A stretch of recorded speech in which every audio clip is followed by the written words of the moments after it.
but that makes really strong rods because you don't have connecting caps. You don't have to worry about bolts and caps. And it's light. That's light. It's pretty light for a crane. Like 20 pounds. Yeah.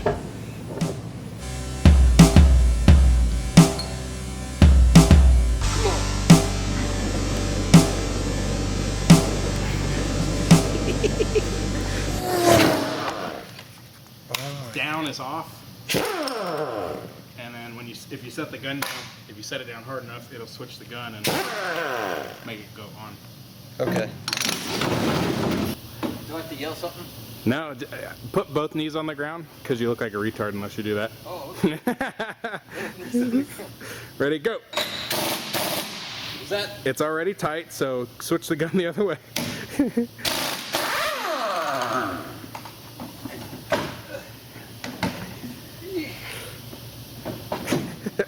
Wasn't he still on the ground?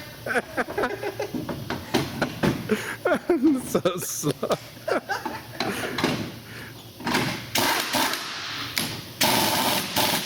And done. That was only 30 seconds.